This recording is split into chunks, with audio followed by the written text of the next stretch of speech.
अरे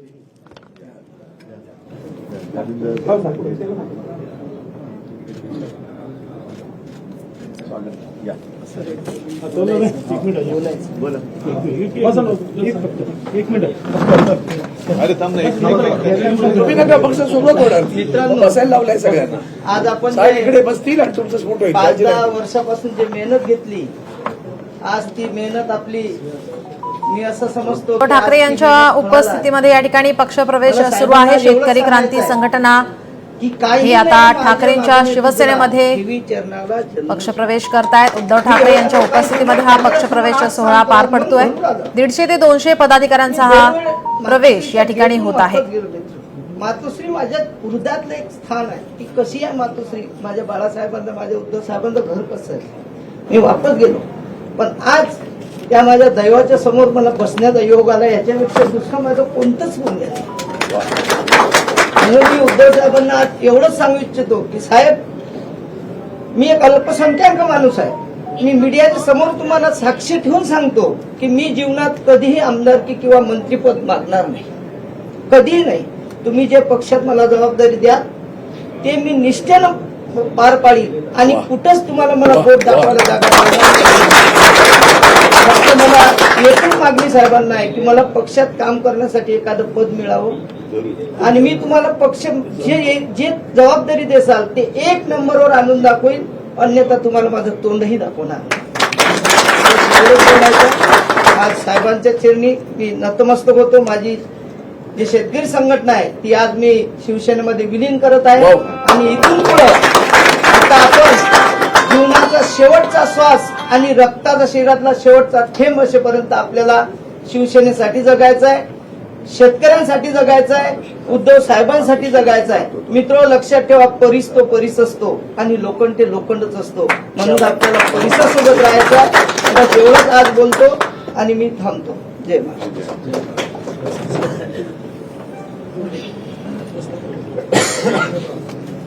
आता तुम्ही ज्या तुमच्या भावना व्यक्त केल्या त्याच्यानंतर मला तर काही शब्द सुचत नाहीये. कारण मगाशी आपले जालेंदर भाऊ म्हणाले की ते खरंय, अनेक जण आपली शिवसेना संपवून निघालेत, उद्धव ठाकरे संपवायला निघालेत आणि तरी सुद्धा त्यांना एक प्रश्न पडला की एवढं सगळं करून उद्धव ठाकरे आणि शिवसेना संपत का नाही? तर त्यांना कळत नाहीये की सगळीच माणसं काही पैशाने विकली जात नाहीत. म्हणजे गद्दार पैशाने विकले जात असतील पण निष्ठावून विकले जाऊ शकत नाही. म्हणूनच माझ्यासोबत माझे सगळे जुने सहकारी आणि हे तर अगदी शिवसेना प्रमुखांपासूनचे शिवसैनिक आहेत. म्हणजे अगदी अरविंद सावंत सुद्धा आज आपल्याला काय खासदार वगैरे म्हणून तिकडे दिसत आहेत, केंद्रीय मंत्री होते, पण अरविंद सावंतांच्या पण आयुष्याची सुरुवात कशी झाली? तर असे हे सगळे साधी साधी लोक. म्हणून मी नेहमी म्हणतो ना की काही जी मोठी आपण केली लोक ती गेली, पण ज्यांनी मोठं केलं ती मोठी करणारी माणसं माझ्यासोबत आहेत. आणि आपण या आयुष्यामध्ये नेमकं करायचं काय? कशासाठी तुम्ही शिवसेनेत येत आहे? तुमची शेतकरी संघटना एक वेगळी स्वतंत्रतेचं अस्तित्व होतं, असं माझ्याकडे तुम्ही किंवा शिवसेनेकडे काय पाहिलं की ती अख्खी संघटना तुम्ही शिवसेनेत विलीन करताय? मला असं वाटतं आयुष्यामध्ये बाकी सगळ्या गोष्टी ठीक आहेत, पण प्रामाणिकपणा सुद्धा विकत घेतला जाऊ शकत नाही. मी प्रामाणिकपणाने अनपेक्षितपणे मला मुख्यमंत्री पदाची जबाबदारी स्वीकारावी लागली आणि माझ्या आयुष्यात एकच मुख्यमंत्री म्हणून नागपूरचं अधिवेशन एकच माझं झालं. त्या अधिवेशनामध्ये कोणत्याही शेतकऱ्याने माझ्याकडे येऊन आम्हाला कर्जमुक्त करा असं मागणं केलेलं नव्हतं. पण मला असं वाटलं की मला ही संधी मिळाली. शेतकऱ्याला नुसतं झुलवत ठेवण्यापेक्षा जो शेतकरी आपला अन्नदाता आहे त्याचं काहीतरी आपण देणं लागतो. मी पूर्ण तर का त्याच्या आयुष्यामध्ये सुख समाधान आणू शकत नाही, पण मी जेवढं काही करू शकतो ते मी केलं पाहिजे. आणि त्या एका माझ्या काय म्हणायचं त्याला भावनेला जागून मी शेतकऱ्याला कर्जमुक्त तेव्हा करण्याचा प्रयत्न केला. आज आपण जे काय बघतोय, तुम्ही म्हणालात की तुम्ही काहीतरी जबाबदारी द्या. सगळे आपले बुलढाण्याचे आणि आता अमरावतीचे पण कार्यकर्ते येत आहेत, बाहेर येतील. निवडणुकीमध्ये जे काही घडलं ते अनाकलनीय आहे. आपल्याला कोणालाही असं वाटलं नव्हतं की एवढा असा निकाल लागेल. आणि मला खात्री आहे की आपल्या महाराष्ट्रातली जनता म्हणजे माझ्या माता भगिनी सुद्धा आणि बांधव सुद्धा एवढे काही असे उपराटे नाही आहेत की आपण सगळं केलं तरी असं नाहीये. काहीतरी गडबड घोटाळा नक्की झालेला आहे. आता हे घोटाळे एक एक बाहेर पडतायत. आता सगळे घोटाळे बाहेर पडतायत. मग लाडक्या बहिणीमध्ये किती बापे घुसलेत बरं ना. आता हे कोणी घुसवलेत, पैसे कुठे गेले. त्याच्यानंतर आजच बातमी आहे की लाडक्या बहिणींसाठी कुठला तरी निधी तिकडे वळवला. म्हणजे कसं तरी ओढून ताडून न्यायचं. आता बहिणींची सुद्धा मी मध्ये वाचलं होतं की इन्कम टॅक्सची तपासणी होणार. हे जयश्रीताई तुम्ही सगळ्यांनी त्याच्यात लक्ष घातलं पाहिजे.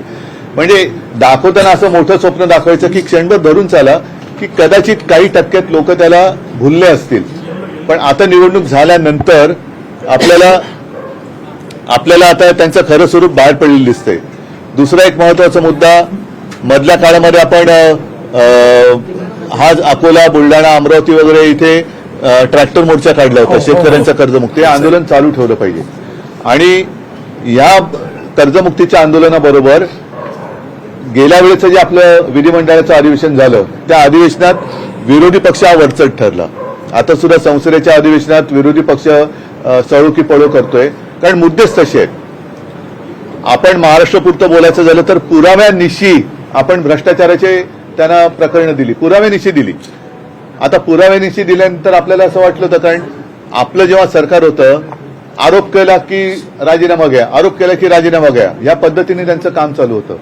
आता आपण नुसते आरोप नाही केले तर पुरावे दिले. पुरावे दिल्यानंतर आपल्याला असं वाटलं होतं, कारण देवेंद्र फडणवीसांनी एक ती समिती स्थापन केली, नीतिमूल्य समिती देरकर साहेब. आता ती नीतिमूल्य गेली कुठे. म्हणजे राजीनामे घ्यायच्या ऐवजी त्यांना समज दिली आणि समज देऊन कोणी किती काही गुन्हा केला. म्हणजे मग ते आता धुळ्याच्या रेस्ट हाऊस मध्ये पकडले गेलेले रोकड त्याची चौकशी थंडवली. थांबा, पाचच्या लोकांना दिसत नाही. हा थोडं, अरे उंच आहेत ते. ठीक. धुळ्याच्या रेस्ट हाऊस मध्ये पकडलेली रोकड त्याची चौकशी खोळंबली. बॅगा घेऊन बसलेले सगळे त्यांची चौकशी काही नाही. आता तर आज कार्टून आलेलं आहे की कदाचित रमी आणि 3 पत्तीला ऑलिम्पिकमध्ये आता मागणी होईल. कारण पहिल्या प्रथम जो विषय ज्याचा आहे त्याच्याप्रमाणे खातं दिलं असावं. म्हणजे नाहीतर त्यांना कृषी खातं त्यांचं खातं नव्हतं. कृषी शेतकऱ्यांची काय थट्टा आणि मस्करी करत होते. पण रमी खेळणारा माणूस क्रीडा मंत्री झाला. म्हणजे हे असं सगळे सरकार चाललेलं आहे. ही सगळी भ्रष्टाचाराची यांची जी काय आता उघडे झालेले विद्रूप चेहरे आहेत हे सुद्धा आपल्याला लोकांसमोर न्यावे लागतील. त्याच्यामुळे त्याच्या विरुद्ध आता आंदोलन करण्याची वेळ आलेली आहे. राज्यभर आपण लवकरच यांनी केलेल्या भ्रष्टाचाराच्या विरुद्ध आंदोलन करणार आहोत. तेव्हा तुम्ही सगळे लोक पुढाकार घेतला पाहिजे. शेतकऱ्यांची कर्जमुक्ती झाली पाहिजे, लाडक्या बहिणींची फसवणूक ही थांबली पाहिजे. त्याच्यानंतर हे सगळे भ्रष्टाचारी, म्हणजे एवढे हतबल मुख्यमंत्री मी आतापर्यंत कधी पाहिले नव्हते. हतबल, कोणी कोणाला जाबच विचारू शकत नाही. आणि दुसरी गोष्ट त्यांनी एक असं केलेलं आहे की एखाद्या गोष्टीत मी म्हणजे कुठून तरी डायरेक्ट त्रास द्यायचा, मग मध्यस्थी करून मी कसं तुमचा कैवारी आहे हे दाखवण्याचा प्रयत्न करायचा. म्हणजे तुम्हाला आयुष्य समाधानाने चालले त्याच्यात मुद्दामून कोणाकडनं तरी त्रास द्यायचा आणि त्रास दिला का मग तुम्ही त्यांच्याकडे गेलात का मग ते सगळं मिटवून टाकायचं. तर ह्या सगळ्या गोष्टीचा आता बुरखा त्यांचा फाटलेला आहे, तो लोकांसमोर आता आणण्याची गरज आहे. म्हणून तुम्ही जे म्हणालात की काहीतरी जबाबदारी द्या, हीच जबाबदारी आहे. जनतेशी प्रामाणिक राहणे, जनतेशी प्रामाणिक राहणे. पण त्या जनतेला कोणी वाली नाहीये, जनतेला कोणी वाली राहिलेलं नाही. त्या जनता आता बघते, अरे समजा हे आता एवढं 5वी बहुमताचं सरकार आहे तरी सुद्धा आयुष्यातले भोग काही संपत नाहीत. तर त्या जनतेला मदत करा, त्यांना दिलासा द्या आणि आपल्या माता भगिनींना आणि बांधवांना सुद्धा सांगा की सत्ताधारी काही करत मी तुझ्यासोबत आहे. एवढंच तुम्ही एक विश्वास द्या.